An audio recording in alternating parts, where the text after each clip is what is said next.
नमस्कार साथियों, मैं विक्रम शर्मा स्वागत करता हूं आपका सेल्फ मैनेजमेंट स्किल्स के इस वीडियो कोर्स में। और हम स्टार्ट करने वाले हैं पार्ट 5 को, और भाग 4 में जहां हमने सीखा कि अपना सेल्फ कॉन्फिडेंस, आत्मविश्वास कैसे बढ़ाया जाए, वहीं पार्ट 5 में हम बात करने वाले हैं कि जब भी कोई प्रॉब्लम हमारी लाइफ में आती है, कोई समस्या आके खड़ी हो जाती है, तो हम कैसे उसका समाधान ढूंढें। उस पूरी प्रक्रिया को, उस पूरे प्रोसेस को पार्ट 5 में आपके साथ शेयर करूंगा।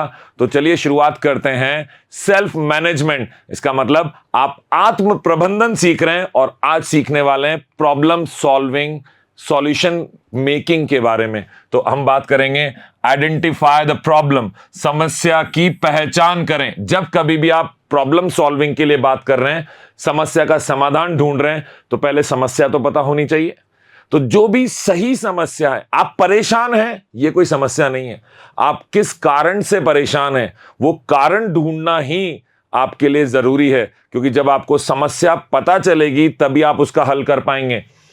स्पष्ट रूप से उस समस्या को परिभाषित करें, उसको डिफाइन करें कि वो समस्या क्या है।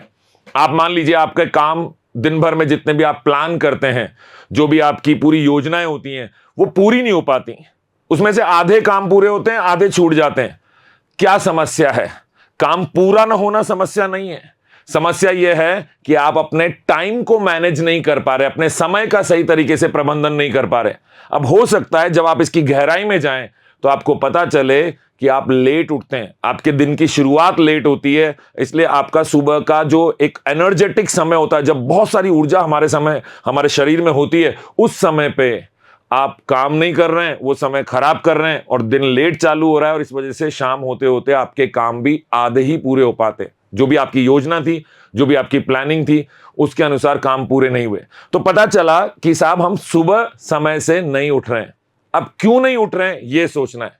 वो सोचने के लिए आपको देखना पड़ेगा क्या आप समय से सोते हैं, क्योंकि जब लेट सोएंगे तो नींद तो पूरी होगी, तो उसके लिए सुबह लेट ही उठना पड़ेगा। तो अगर नींद पूरी नहीं होगी तो कुछ समय बाद आप अस्वस्थ हो जाएंगे, आपको हेल्थ इश्यूज हो जाएंगे, शारीरिक समस्याएं होने लगेंगी। तो अब आपका लेट सोना, वो हमारी समस्या आइडेंटिफाई हो गई। तो कहां काम पूरे नहीं हो रहे थे, हमें पता चल रहा है कि रात को लेट सोता हूं। अब रात को लेट क्यों सोते हैं, या आप समय पे भी सो रहे हैं, तो क्या आपकी नींद ढंग से नहीं हो पा रही, बार बार नींद खुल रही है। इस तरीके से आपको छोटे छोटे रूप में, छोटे छोटे स्टेप्स में अपनी समस्या को समझते हुए बांटना पड़ेगा। तो ध्यान से सुनिएगा, स्पष्ट रूप से उस समस्या को परिभाषित करें जिसका आप सामना कर रहे हैं। और करना क्या चाहिए, विशिष्ट समस्या, जो भी स्पेसिफिक प्रॉब्लम है, उसकी वजह से जो आपका नुकसान हो रहा है, जो भी आप पे इंपैक्ट आ रहा है, जो प्रभाव आपके जीवन पर पड़ रहा है, और अगर वो समस्या हल हो जाए तो जो रिजल्ट्स आप चाहते हैं, उन रिजल्ट्स के बारे में भी सोचिए। आप लिखिए कि प्रॉब्लम क्या है।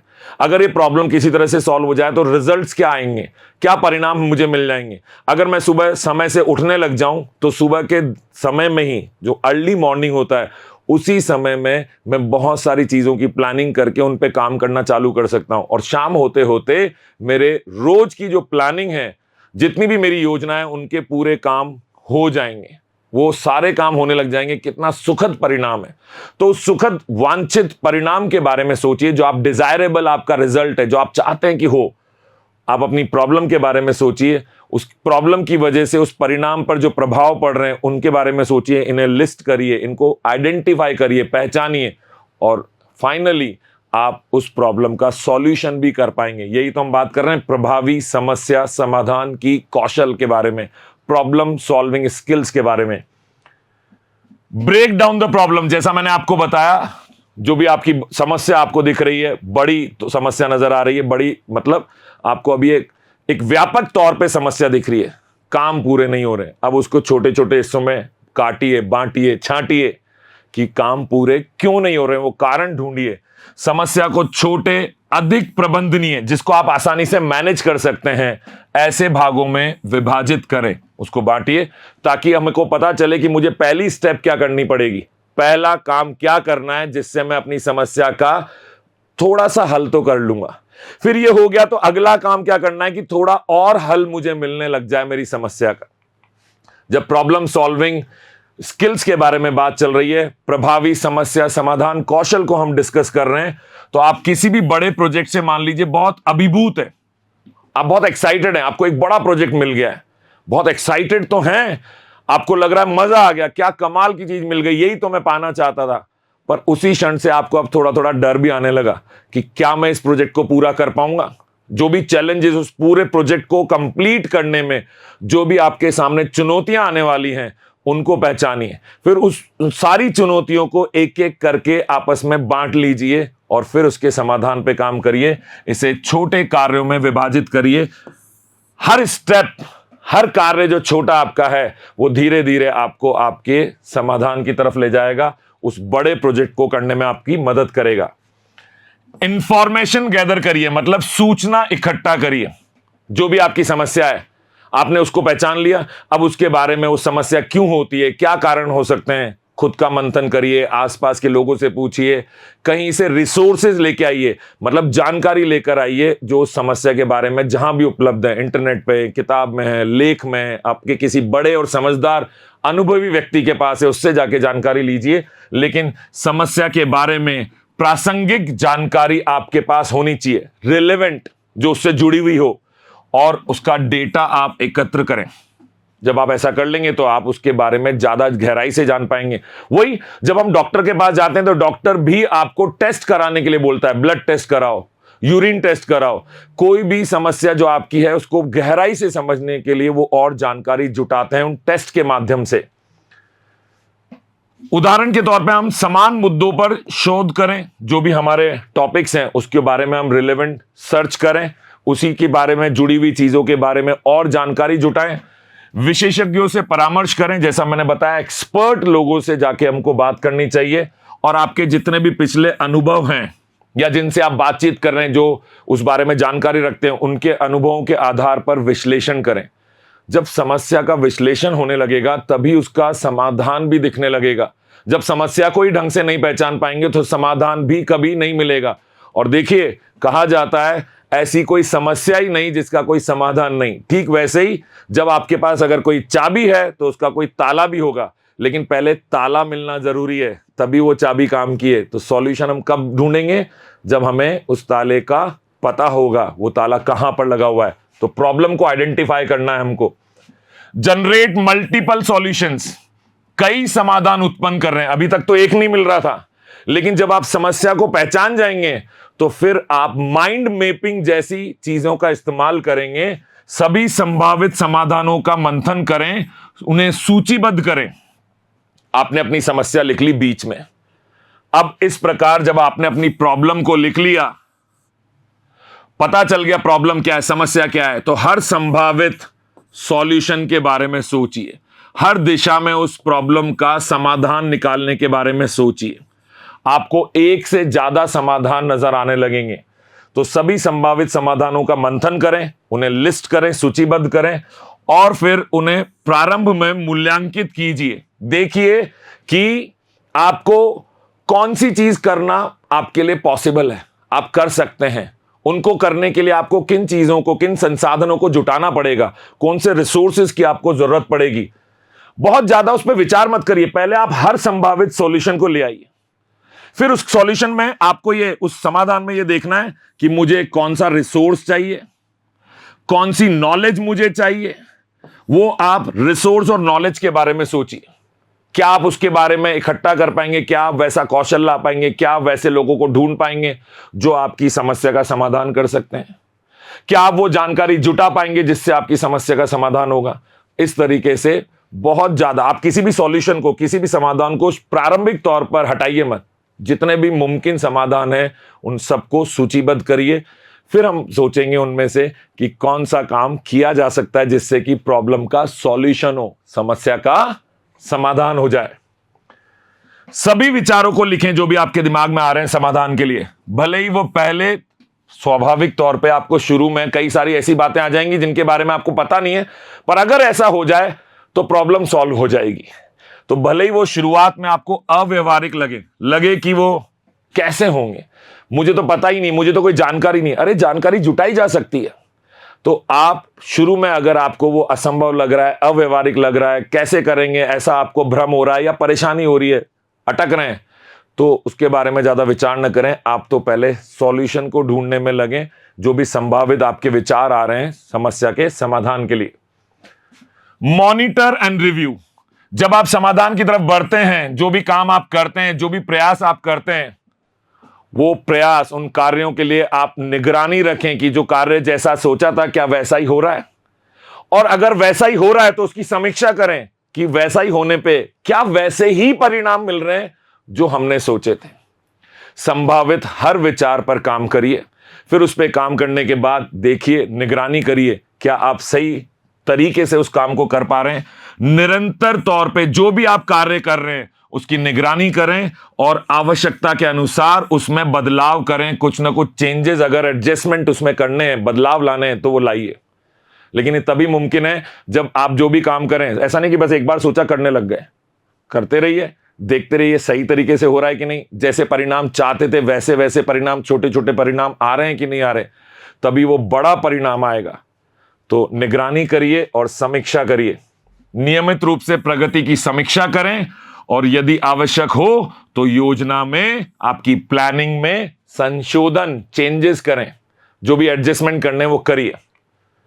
जब बात चल रही है प्रभावी समस्या समाधान के बारे में, तो लर्न फ्रॉम द एक्सपीरियंस, अपने अनुभव से सीखें। मैं हमेशा कहता हूं गलती सबसे होती है, और जब हम गलती करते हैं और उसके बारे में समीक्षा करते हैं, उसका विश्लेषण करते हैं, उसके बारे में प्रॉपर रिव्यू करते हैं, पूरा गहराई से सोचते हैं, डीप थिंकिंग, तो वहीं से हमको अपने अनुभव प्राप्त होते हैं। अब अगर आप अनुभव प्राप्त करने के बाद भी, कारण जानने के बाद भी वही गलती दोहराते हैं दूसरी बार, तीसरी बार, तो आप सच में गलती कर रहे हैं। वो गलती आप जानबूझकर कर रहे हैं। एक आधा बार गलती हुई, उससे अनुभव प्राप्त किया, अब सेम गलती दोबारा नहीं होनी चाहिए। नई गलती करेंगे, नए अनुभव लेंगे, नए प्रयास करेंगे। गलतियां होंगी, प्रयास करेंगे। तो कोशिश करिए जब समस्या समाधान की प्रक्रिया में हो, प्रॉब्लम सॉल्विंग प्रोसेस में आप चल रहे हो, तो उस वक्त जो आपके रिजल्ट्स हैं, जो भी परिणाम हैं, उन पर विचार करिए ताकि सीख सकें और सुधार कर सकें। समझ गए मेरी बात को? यहां पे हम बात करने वाले हैं, विश्लेषण करें कि क्या अच्छा काम किया, और भविष्य की जो भी समस्याएं आपको दिख रही हैं, जो भी चैलेंजेस आपको नजर आ रहे हैं, उनके लिए क्या सुधार किया जा सकता है, इस पे विचार करें, इनको लिख लें, इनको अच्छे से समझ के सूचीबद्ध कर लें। प्रॉब्लम सॉल्विंग के लिए आपका हमेशा काम एंड कंपोज्ड, फोकस्ड रहना जरूरी है। मतलब आप शांत रहें और केंद्रित रहें। कई बार ऐसी चीजें होंगी जो आपको उत्तेजित करेंगी, परेशान करेंगी, आपको डीमोटिवेट करेंगी, आपको प्रेरणा देने की जगह आपको नीचे की तरफ लेके जाएंगी। लेकिन ऐसी स्थिति में धैर्य को बनाए रखिए, शांत रहिए और फोकस रहिए। अपने लक्ष्य से मत भटकिए। स्पष्ट रूप से सोचने और तर्क संगत निर्णय लेने के लिए, तर्क संगत निर्णय का मतलब है आप रैशनल डिसीजंस लेना चाहते हैं, लॉजिकल डिसीजंस लेना चाहते हैं, लॉजिक के साथ एक पूरे कारण को समझते हुए आप कोई निर्णय लेना चाहते हैं, तो उसके लिए शांत स्वभाव रखिए और फोकस रहिए। जब मैं बात करता हूं शांत रहने के लिए, तो इसका सबसे गहरा तरीका, सबसे आसान तरीका क्या दिखता है मुझे? आराम से अकेले में बैठ के गहरी सांस लीजिए। मैं हमेशा ये प्रैक्टिस करता हूं। जब भी कभी तनाव बढ़ता है, जब भी मेरा ध्यान भटकता है, जब भी मुझे कोई ऐसी उत्तेजना होती है, इसमें मुझे गुस्सा आ रहा है, परेशानी हो रही है, उसको कंट्रोल करने के लिए, उस पर नियंत्रण पाने के लिए मैं शांत जगह पर बैठता हूं और मात्र 5 मिनट के लिए। अब देखिए, आप पहली बार भी जब ऐसा करेंगे, मेरी गारंटी है आपका तनाव, आपकी घबराहट, आपकी परेशानी, आपकी उत्तेजना वो तुरंत थोड़ा नीचे आ जाएगी। 5 मिनट अगर आप ऐसी स्थिति में प्रैक्टिस करेंगे, अभ्यास करेंगे, तो आपको गहरा लाभ होने वाला है। गहरी सांस लेने या माइंडफुलनेस, अच्छी बातें सोचने से, इनकी तकनीकों को अपनाने से आपको मदद मिलेगी उस वक्त जो आपकी परेशानी है उसको कंट्रोल करने में। बी क्रिएटिव, रचनात्मक बने। हमेशा एक जैसे ढर्रे पे मत चलिए। कई बार ऐसा होता है इसलिए मैं ऐसा ही करूंगा। हो सकता है कि किसी विशेष समस्या के दौरान आप कोई अलग तरह का समाधान ढूंढ लाएं जो पहले से भिन्न हो और पहले से बेहतर हो। इसके लिए आपको रचनात्मक तरीके से सोचना होगा। तो बॉक्स के बाहर, कहते हैं ना, आउट ऑफ द बॉक्स सोचिए। एक कुएं का मेंढक मत बनिए। संसार बहुत बड़ा है, बाहर बहुत सारे अनुभव हैं, बाहर बहुत सारी जानकारी है। सिर्फ अपने आसपास की चीज को ही सीमित जीवन मत मान लीजिए। बॉक्स के बाहर आके आउट ऑफ द बॉक्स सोचिए और अपरंपरागत समाधानों पर भी विचार करिए। अनकन्वेंशनल, जैसा हमेशा से होता आ रहा था, उससे कुछ अलग सोचा जा सकता है। तभी तो इतनी इन्वेंशंस हुई, इतने आविष्कार हुए।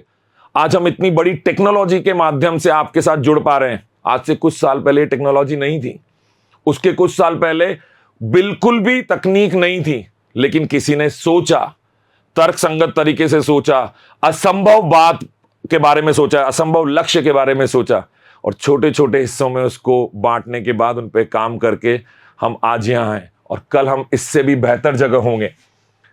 नए विचारों का पता लगाने के लिए माइंड मैपिंग जैसी मंथन तकनीकों का उपयोग कर सकते हैं। क्या होता है माइंड मैपिंग? जैसे मैंने पहले भी बताया था, आपने माइंड मैपिंग की तकनीक के बारे में अगर नहीं सुना है तो यह हर संभव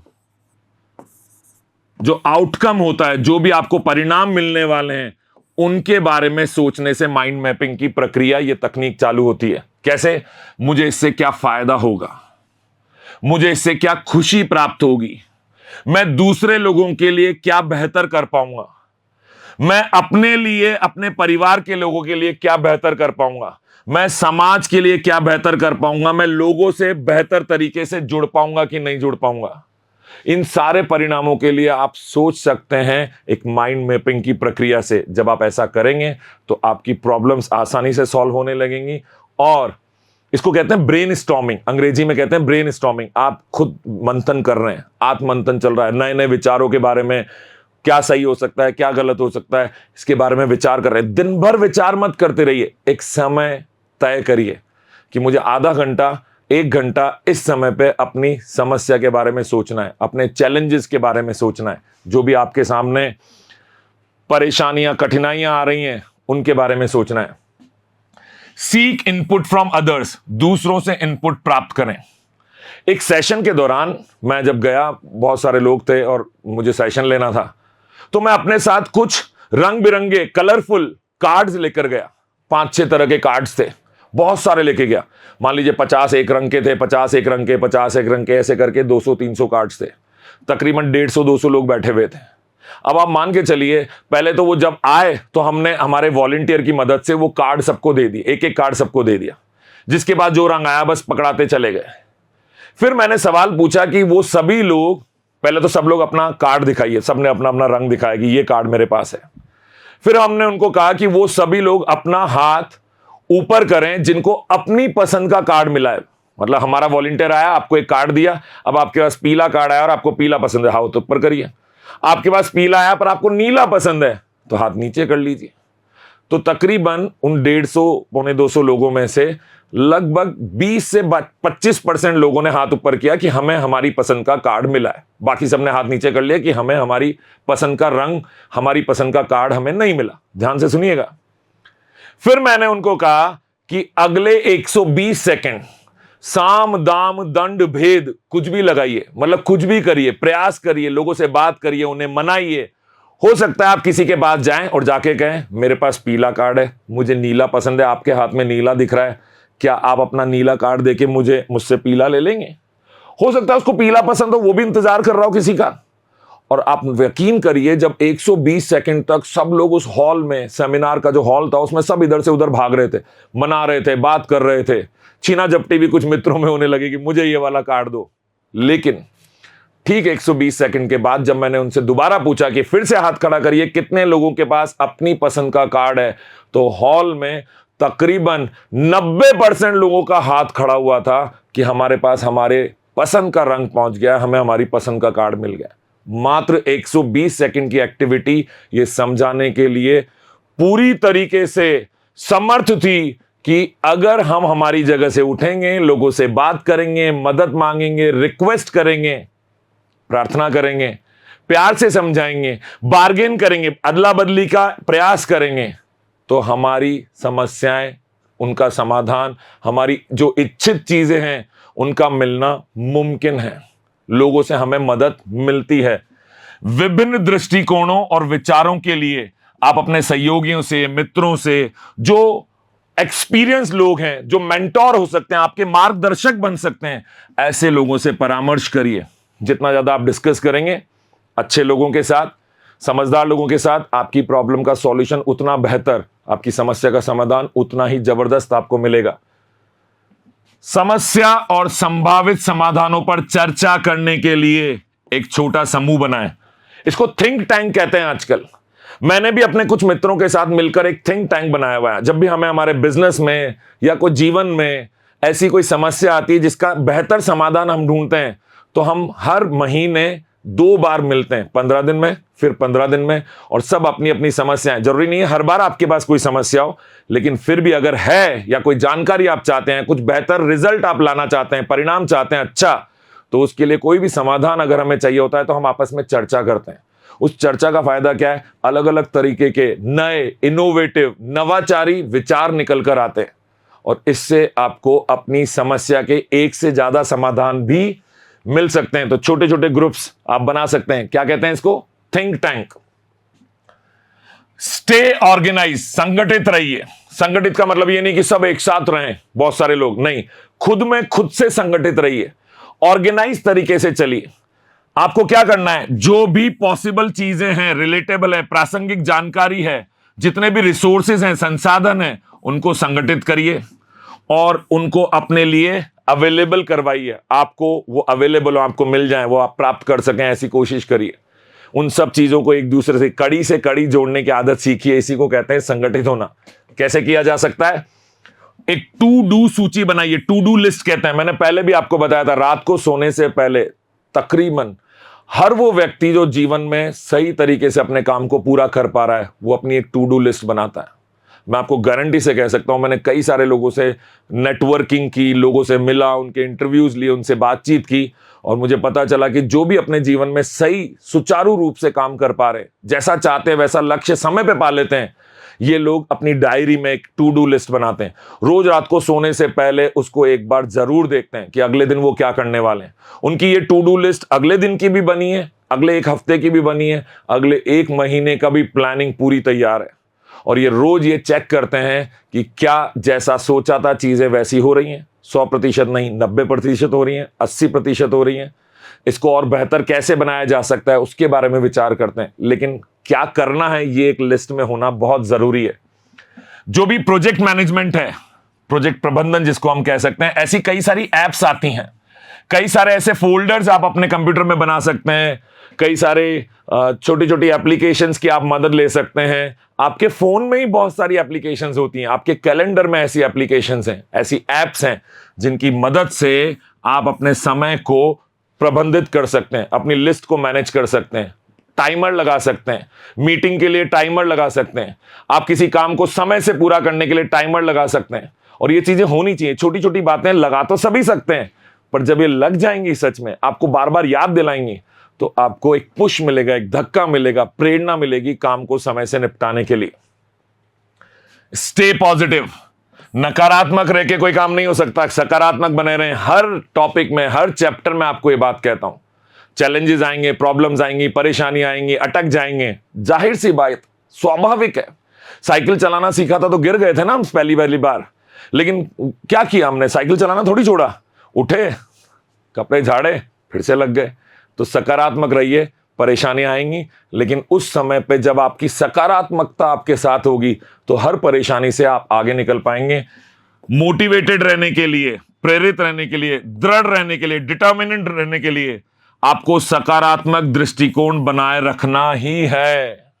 और इसीलिए कहता हूं, सकारात्मक लोगों से ही खुद को घेरे रखिए। उन्हीं लोगों से ज्यादा उनके साथ मिलिए जुलिए, उनके साथ समय बिताइए जिनसे आपको सकारात्मकता की एक भावना महसूस होती है, एक फीलिंग आती है।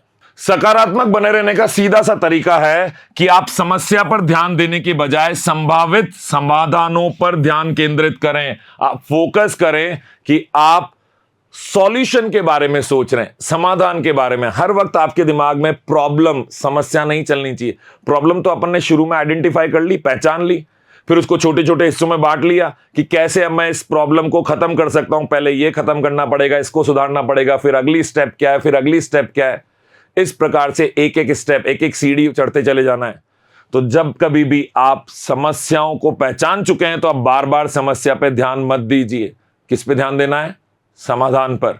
जब समाधान पर ध्यान होगा तो फिर समाधान के लिए, सॉल्यूशन के लिए ही आप काम करेंगे। तो याद रखिए दोस्तों, हर प्रॉब्लम का सॉल्यूशन है। अगर प्रॉब्लम सच में है तो उसका भी एक सॉल्यूशन है। अगर आपको किसी प्रॉब्लम का, किसी समस्या का समाधान मिल ही नहीं रहा है, सब प्रयास कर लिए हर तरह से, मैं आपको गारंटी देता हूं ऐसी समस्या भी फिर है ही नहीं, वो सिर्फ आपका भ्रम है। जब समस्या है तो उसका समाधान होगा, अगर ताला है तो उसकी एक चाबी है, अगर एक चाबी है तो उसका एक ताला है। ये एक कॉम्बिनेशन है, ये दोनों एक दूसरे के बिना अधूरे हैं। एक बेकार की चाबी का कोई अर्थ नहीं है, एक बेकार के ताले का कोई अर्थ नहीं है। तो इसी तरीके से आपकी हर समस्या का समाधान आप ढूंढ सकते हैं। तरीका मैंने आपको बता दिया है, प्रैक्टिस करिए। Practice makes man perfect. आप जब प्रयास करते रहते हैं तो उससे अनुभव मिलते हैं, और अनुभव होने से ही वो स्थिति आती है जब हर काम सही तरीके से होने लगता है। जल्दी मुलाकात होगी आपसे सेल्फ मैनेजमेंट, आत्म प्रबंधन के अगले हिस्से में। तब तक के लिए धन्यवाद।